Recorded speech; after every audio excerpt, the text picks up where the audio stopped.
Who is in the lead for the MVP race? What is happening in the race for 8th in the Western Conference? How long will the honeymoon last for Jusuf Nurkic? The only question left is, say it with me, you win.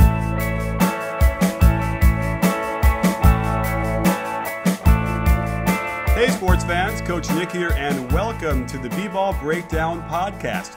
I am excited to bring on friend of the program, Alex Kennedy, who is a writer for Hoops Hype. And Alex, thanks for coming on the show. And you know, this Hoops Hype thing is a new gig for you, isn't it?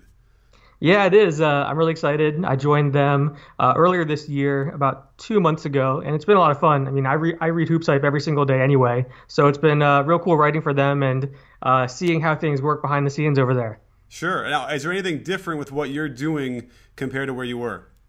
Mainly, I'm just writing and doing video now. Before at Basketball Insiders, I was an editor, so I was having to edit, all the articles that went on the site, edit video behind the scenes, do a lot of that kind of stuff. So now I'm just writing and doing video of my own. So really able to focus a lot more on my own content, and that's been my favorite part, being able to put more time and effort into articles, interviews, videos, those kind of things. So it's been great.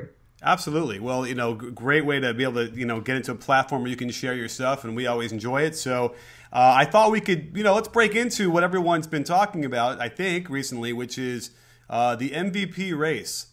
And what do you think? Are you on the same level as I am as far as the top 4 guys who are competing for this reward? Yeah, I think the same 4 guys are, being mentioned: Russell Westbrook, James Harden, LeBron James, Kawhi Leonard. And I honestly, I think you can make a case for all 4 of them. I wouldn't be shocked to see any one of them win it. I'm curious to hear who you have winning it, but right now I would give it to Russell Westbrook. Okay. I know I know a lot of people don't agree with that.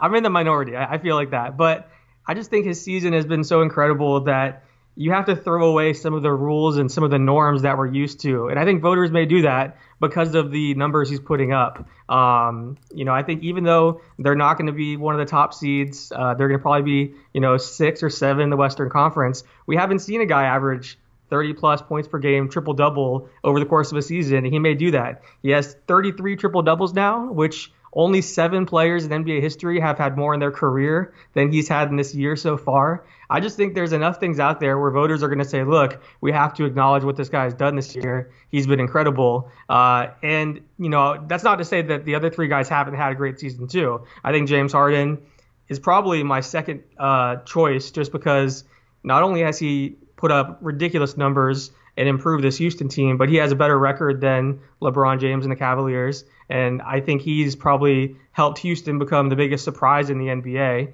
this year, because a lot of people did not have them as a top seed. Kawhi Leonard, you have the argument, especially if they can finish the season ahead of the Warriors, you have the best player on the best team argument, and arguably the best two-way player argument, because he's putting up 26 points per game and playing, arguably the best perimeter defense in the NBA. And then you have LeBron James, who, fair or not, will always really, I think voters get bored of voting for him. That's always going to be used against him. But his numbers this year have been amazing. He's efficient. He's averaging over 8 rebounds and 8 assists in addition to all of his scoring. He's shooting the ball really well from the field and from 3. He's having one of his best seasons. So there's a case to be made for all of those guys. But I just think Russell's been too incredible, and voters are going to be, they're going to look at those numbers and their jaws are going to drop. And that's what's going to happen when they cast their ballot. Sure. Well, a lot of things happening, and let's break this down one by one. Okay. Let's start with Russ, because I've kind of boiled it down to I get so much hate from on Twitter because of the way I feel about him. I just feel like I just don't enjoy the aesthetics. I don't like watching him play. I really enjoy when he is explosive and does a really amazing highlight. Those are always exciting and great. But it's certainly a different style. Like if you compare them head to head, the way James Harden plays, and Harden is scoring and doing all these things, but he just seems to be more focused on trying to get his teammates involved. Now, the argument has always been that he's got better teammates, which is why he's going to be more willing to pass it.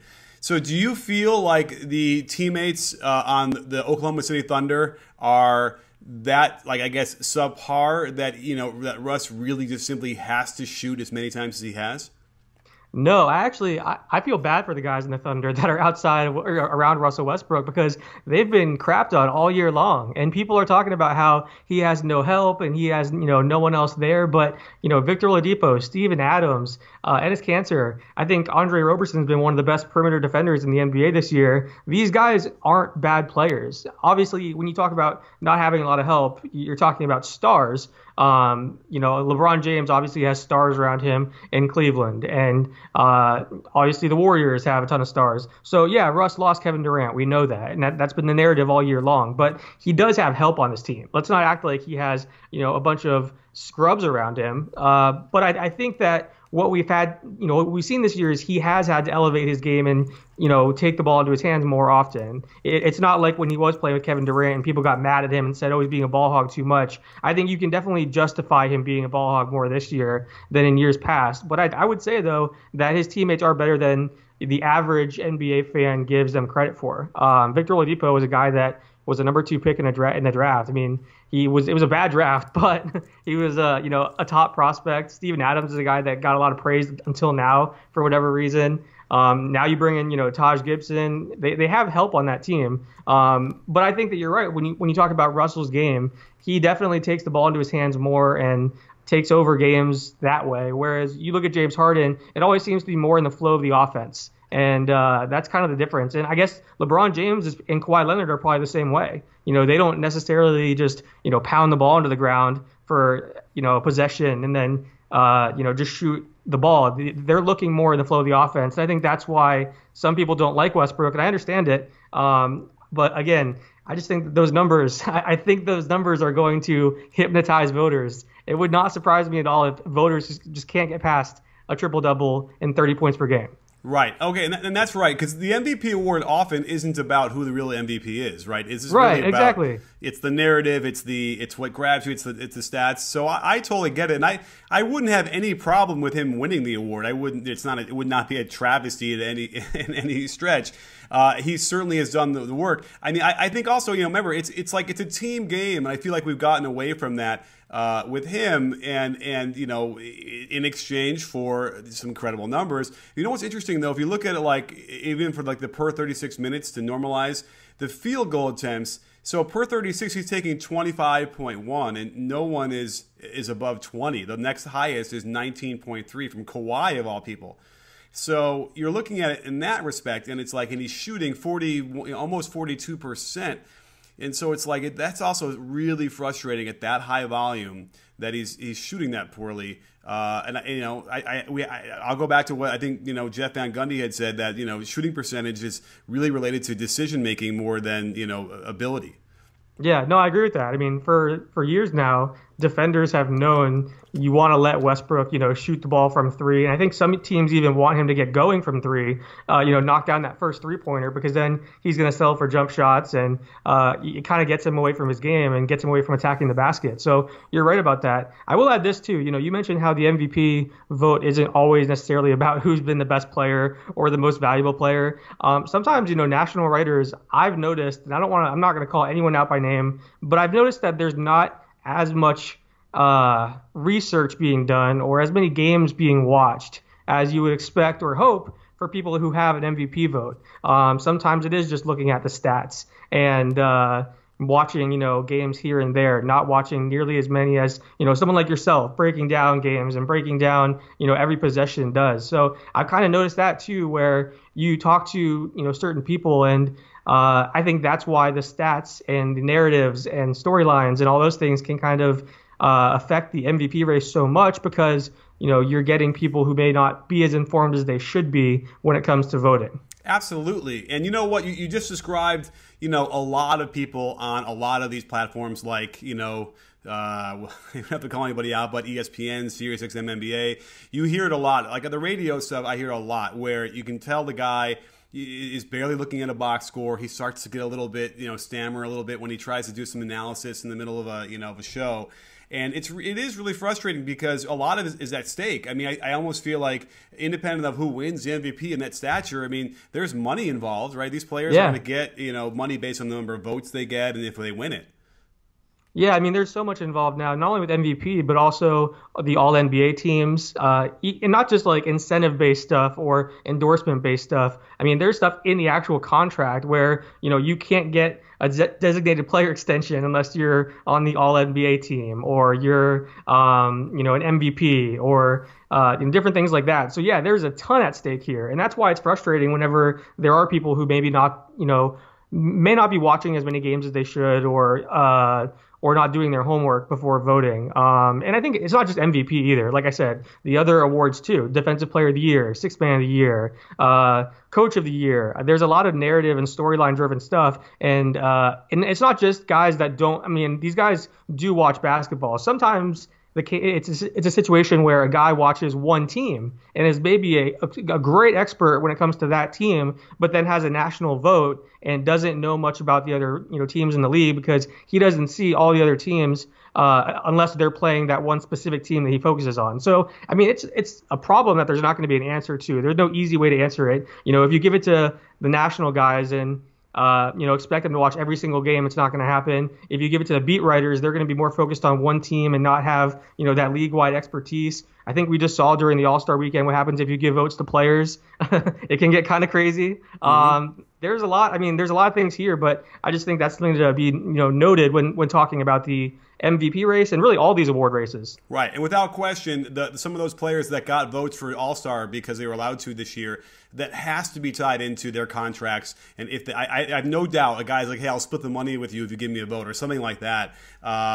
There's no other explanation for that, which it just was very strange. So what's also very strange is another NBA podcast I want to tell you about called The Super Hoopers. Basically an inconsequential discussion of the league. They're probably something like the fourth best NBA podcast out there. Definitely not top 3. They actually used to be a part of the B-Ball Breakdown Network, but I kicked them off because they were making me look bad with their fire takes. Kind of like how you don't take your hot friend to the bar when you're trying to woo a lady. That's the Super Hoopers, the younger, hotter version of me. Anyway, they got their own feed now, and if you like a lighter side of sports, they are the ones to check out. They got great segments like Get At Me Dog, where they tweet at an NBA player and see if they respond. Their newest segment is Let's Advertise at a Rival Podcast, where they pay to advertise on more popular NBA podcasts like this one. So, give the Super Hoopers a listen on iTunes or SoundCloud or wherever you get your better NBA podcasts. I'm Coach Nick, and I was paid minimum wage to read this message. Let's move on to another player then. I think we should talk about LeBron James because you mentioned the fatigue, and we saw, Michael Jordan suffer this as well because, he was the MVP every year, and they just get tired of it, I suppose. But I was about to do a big video that would argue his case. I mean, you're right. He is having arguably his greatest year of all time, and yet he is going to probably be second, maybe third in the race. Yeah, it's frustrating. I think it is the voter fatigue there because whenever there is someone new that the media can kind of crown and say, this is your new MVP, they like to do it. And, I think we can see that with Steph Curry and he was obviously playing great basketball. Do not get me wrong. Steph Curry was playing fantastic basketball, but it was a new star that the media could kind of annoy. Kevin Durant was the same thing when he won MVP. And then Derrick Rose, his year was kind of weird because I don't think I don't think the media was at the point now with voter fatigue with LeBron. It was more like, let's punish him for the Miami decision. But now you're certainly back at that point where we expect greatness from LeBron. So for LeBron to win it, he almost has to do something just completely ridiculous and above what we've seen him do to say, okay, he's the MVP obviously this year because he took his game to this level. Maybe this year is that year. I don't know. I mean, 26 points per game, 9 assists per game, 8.4 rebounds per game, and then shooting the ball from the field just ridiculously efficiently, and then shooting, I want to say 39% from 3. I mean, that's a phenomenal year for LeBron. And his team is clearly the best team in the Eastern Conference, I think. Right. I think most people would agree with that. His record isn't going to be as good probably as, a San Antonio or maybe even a Houston. But, yeah, I mean, the case is certainly there for LeBron James. But it really comes down to whether or not voters will give it to him. He kind of has that same problem with voter fatigue as someone like Kawhi Leonard has with, market and marketability and those things. Because I think that's the issue for Kawhi here, I think. Yeah, I mean, right. Because, is Kawhi, here's a good question. Is Kawhi a superstar?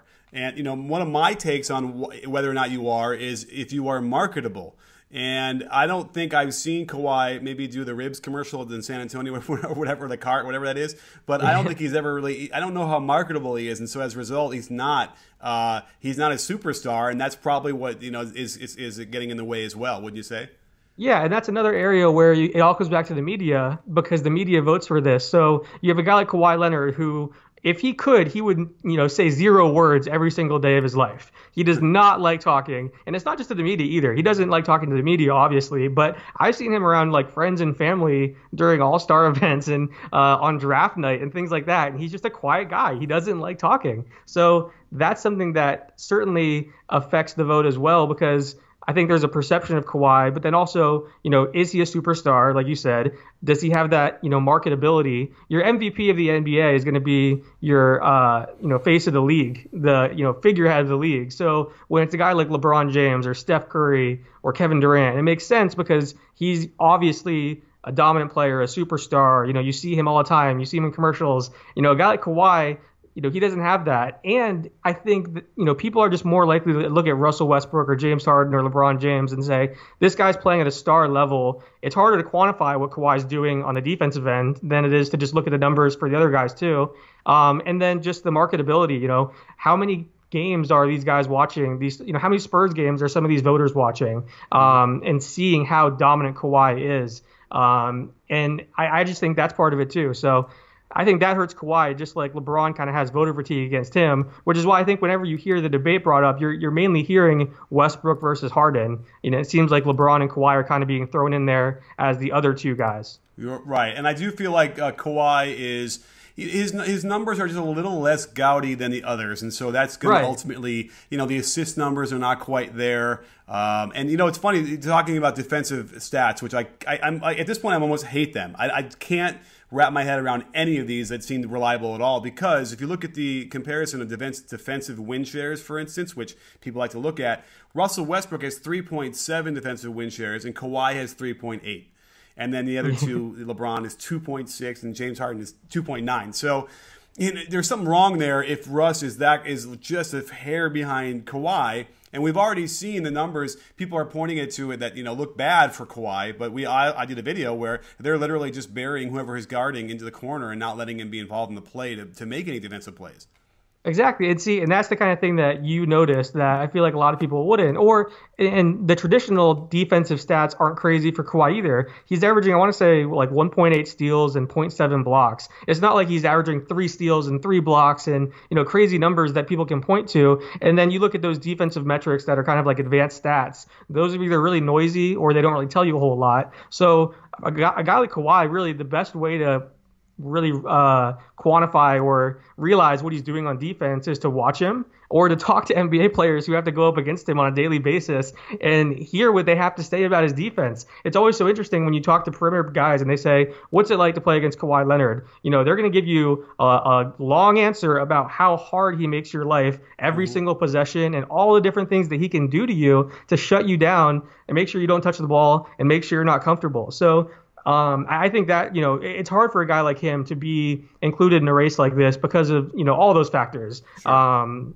I just think those things are kind of holding Kawhi back. But, you know, he's the youngest guy out of all of these guys that we're talking about. I'm actually doing an article pretty soon about guys that are 25 years or younger that you'd want to build a franchise around. And, you know, he's on that list. He's 25 years old. I think people forget how young he is, too, because we have seen him be a finals MVP and be in the postseason so much and have all this success, but he's still super young. So, I mean, he's not going anywhere. He could be, you know, a guy that's in the MVP conversation for the next, you know, many, many years. So he'll be fine. Don't worry about Kawhi. But right. I just think he's not really going to have a shot this year to legitimately win it. Right, and that's fair enough. I mean, I agree, and it is too bad because, you know, this notion of two-way player, he certainly, you know, elevates himself on that end because of defense. But, you know, the one thing I want to make sure everyone hears about LeBron, and I did talk about it before in maybe another show or two, which is I had a chance to go to Atlanta to cover the Hawks when the Cavs were playing. And when you watch the game, you know, what the thing that's most startling to me about LeBron is the skip passing that he can throw. And it's on a laser, and it's completely right on the money every single time. So they were forcing rotations and being able to break the defense down, not with dribble penetration, but with skip passes from LeBron. And I don't think there's anybody else in the league that can do that like he does. And that's really the most like hypnotizing thing that I notice when I watch him play now.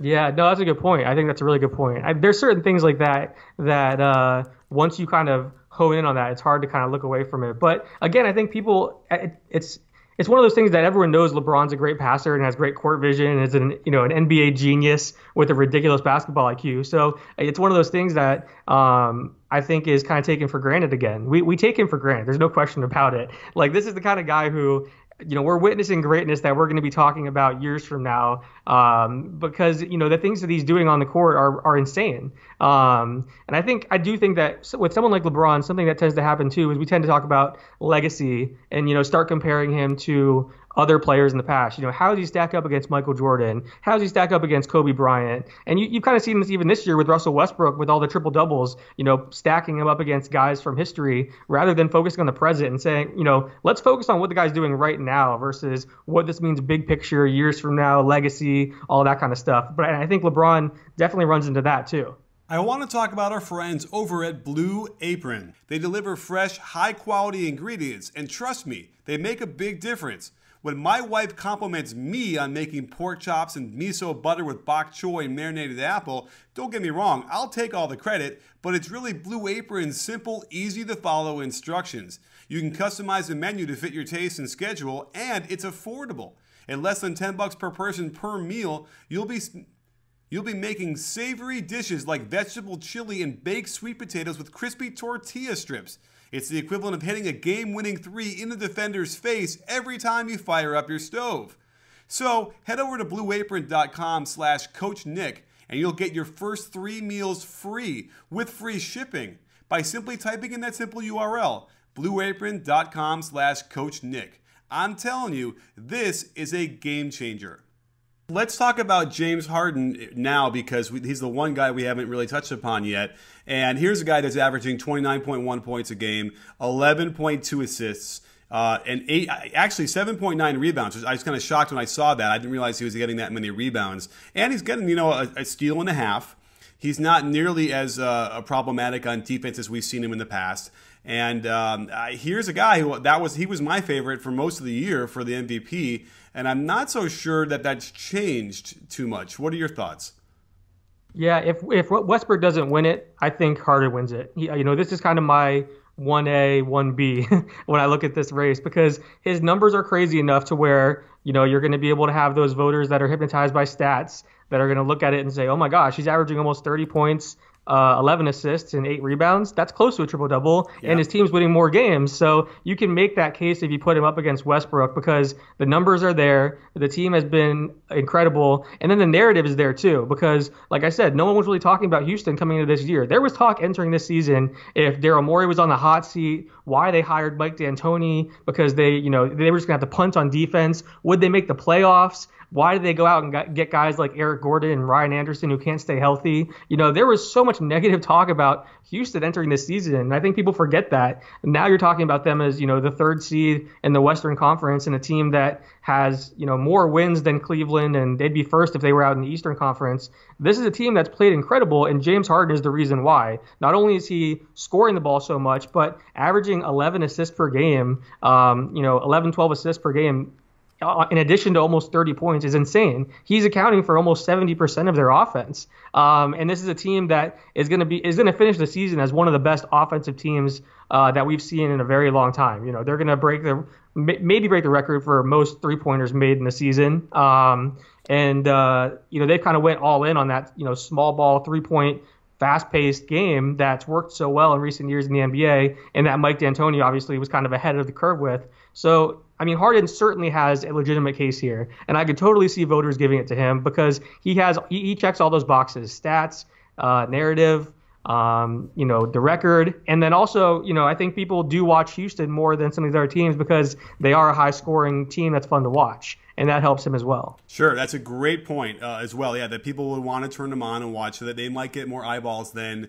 Kawhi. And it's funny because all I do all day is study, film, and yet I might go a month without watching a particular team and not know what's going on there. And so, that's not easy. And then, some of these guys are coming out there trying to be an expert on all of these teams all the time. And it's just physically impossible. There isn't enough time in the day to watch enough of these teams. But, there definitely is a stylistic thing that's going on, I think, with James Harden that I respond to. And I guess we're all allowed to do that, right? I respond certain ways, and you might like a certain kind of movie, and I like a different one. And can't we all get along?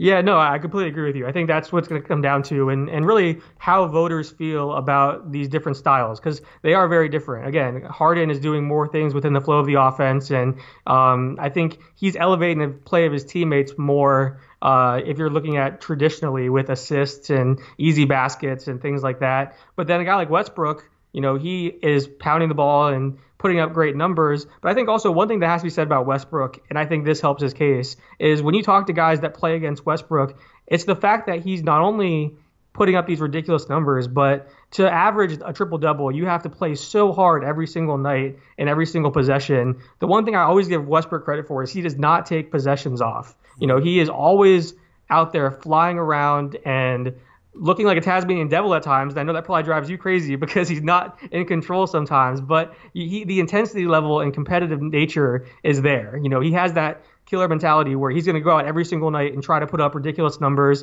His team can be down big and he's still putting up crazy numbers, and the effort is there. You have to have that in order to average a triple-double. You can't just take nights off. It's hard enough in the NBA to average 30 points per game over the course of a season, but to do that with a triple-double, there's a lot of effort required there. So it is a different style. They're playing very different types of games right now. It's weird to think that they were once teammates, but I think it really just comes down to what the voters prefer in terms of style and, again, how much they're paying attention. Absolutely. Well, I mean, fantastic breakdowns of all those players, and it's going to be a really difficult choice. Let's move on to the Western Conference 8th spot playoff race, because I find that a little bit fascinating, because I don't think anybody, when the year started, would have thought that the 8th spot would probably be under 500 to get into the playoffs, and it looks like that's what's going to happen. And what do you make of all this? Yeah, it's a really weird year. I think, usually in years past, you've looked at the 8th seed in the Western Conference, and, it's still been like a veteran team that is going to win 45 games, 50 games, somewhere around there maybe, because the West was just so good for so many years. But this year, all the teams that are competing are pretty much, young, up-and-coming teams. Denver, Portland, Minnesota, New Orleans, Dallas is in there, and they're kind of the one team that isn't they're rebuilding, obviously, but they're not a young team. But I think those other teams, Denver, Portland, Minnesota, New Orleans, the teams that are kind of battling are all teams that have these young cores, and it's been really interesting to watch.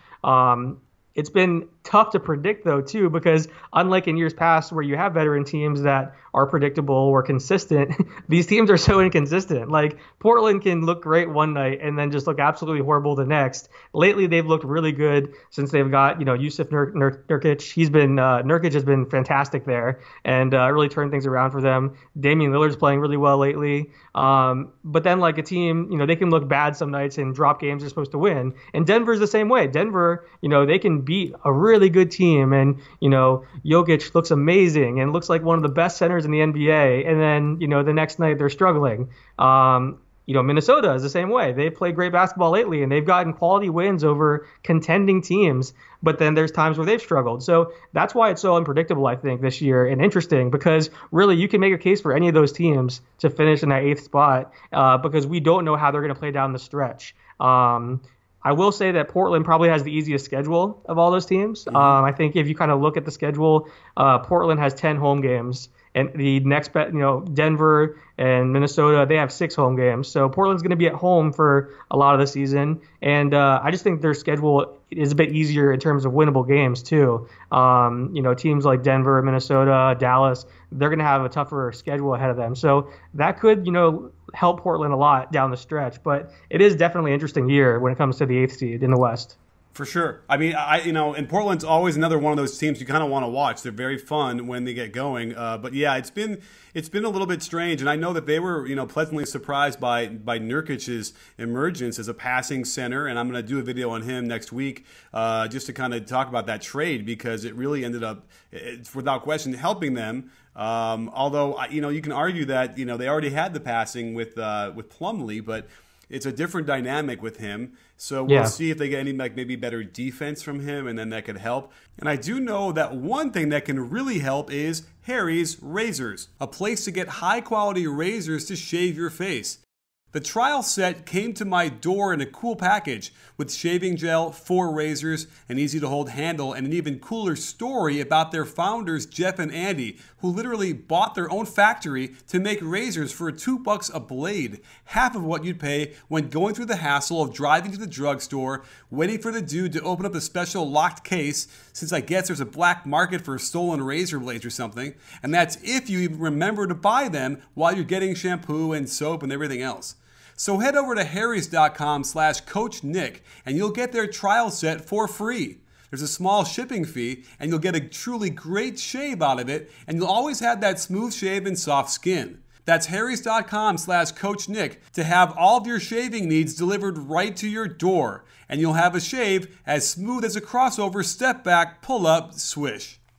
What do you think about Memphis? I mean, they seem like it's amazing. They've solidified themselves. They're making the playoffs without question, but are they going to ultimately, move up or stay where they are in the 7th spot?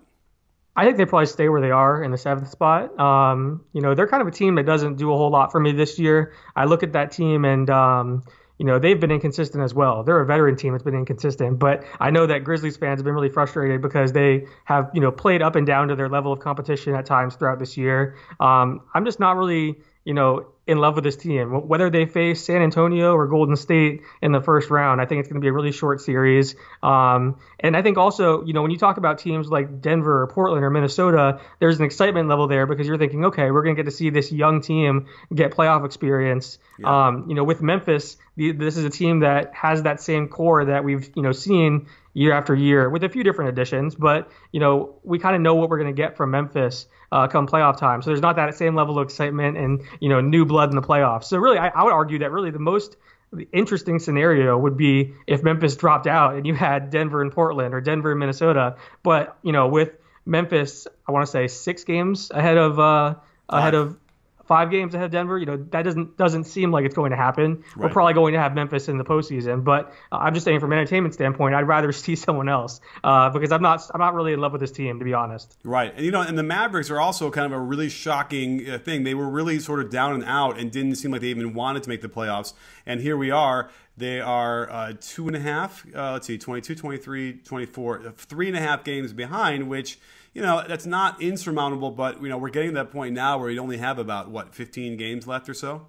Yeah, exactly. And that's why I think, when you look at schedule, it's so important because, you look at the strength of schedule remaining, and I think Dallas's strength of schedule is a little bit tougher than some teams, if I recall. And, they're going to be on the road a little bit more. That's why I do lean to a team like Portland and wonder, okay, they're playing really good basketball right now. Nurkic has been a huge surprise. Although I do want to say this, I'm very curious to see what happens when the Yusuf Nurkic honeymoon ends in Portland. Because anyone that knows about, Denver and kind of what was going on behind the scenes with Nurkic and those kind of things, he's a guy that when things go bad, he's not the easiest guy to deal with. I've heard a little bit about this, but nothing concrete.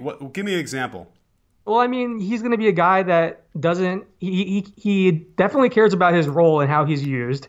He's going to pout if things are going poorly from an individual or team perspective. Like right now, this is like peak Nurkic. You're going to, you love what he's bringing right now on both ends of the floor. He's been great on defense. I think the numbers, I want to say at one point he had like the second best percentage at the rim against opposing players behind only Robin Lopez since the All-Star break. So he's been playing great on both ends of the floor lately, passing the ball well, averaging crazy numbers. And look, maybe, in Portland, the honeymoon lasts longer. Maybe he's happier. Maybe because he's being used more, that doesn't happen. But at some point, whether it's this year, whether it's next year, they're going to face adversity with Nurkic, and I think things could go badly there because he's a guy that can crumble in the face of adversity or cause some problems behind the scenes. So that's something to keep in mind.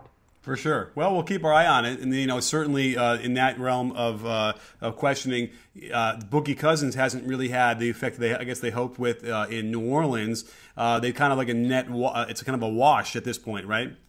Yeah, it really is. I mean, and part of that is it's just so hard to get two guys on the same page and playing well together like Anthony Davis and DeMarcus Cousins. I think initially people were already wondering stylistically how this would work, but even if these guys fit together, from a style standpoint and complement each other, making those sacrifices and adjustments mid-season is really difficult. It's not like when you're at this point in the season, you have a ton of different practices or a ton of time to experiment with new things and learn, not only how to play these two superstars together, but have them learn how to play with their new teammates. Cousins is trying to adjust to that entire roster. It's always really hard whenever you put a new focal point in with a team. And that's the case if it's at the, during the offseason, at the beginning of the season. It's even harder when it's midseason. So I think that's been one of the reasons why these guys have struggled. Not necessarily saying, Cousins and Davis can't work long term and they have to get rid of one of them or anything like that. I'm just saying, midseason, making that change and having to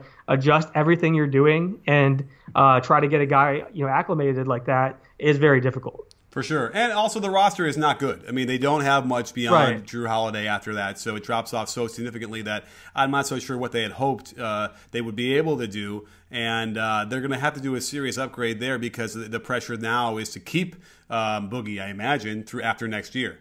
Yeah, that's the goal. The hope would be that this is an attractive pairing for free agents down the road. So, you can re-sign Drew Holiday this summer. That's certainly what they want to do. At the trade deadline, they were telling teams that they weren't going to trade Drew Holiday. So they want him there long term. And then you hope that other teams, other free agents, other players will look at this roster and say, okay, there are a few pieces away. Maybe I can go there and, fill a certain role and help them. And maybe with the full season of Holiday, Cousins, Davis, and then a better supporting cast, we're talking about this team as a threat in the Western Conference. But in terms of this year, I think they've kind of dug too deep of a hole for themselves to get that 8th seed. So really, I would focus the rest of the year on just getting these guys acclimated. I guess seeing who else is on the roster that you want to keep, in terms of the younger guys and the guys that you're kind of auditioning, because I know, they've kind of brought some guys in for workouts and they want to look at that team. I would just focus on the future if I'm New Orleans. I know that they really wanted to make a playoff push and get that 8th seed, but it's looking tougher and tougher by each day. So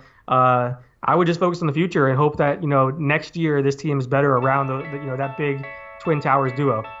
Yep, well, we'll keep our eye on that, and we'll keep an eye on what you're doing over in your new gig at Hoops Hype. And Alex, I can't thank you enough for joining us, and you have to come on again sometime soon.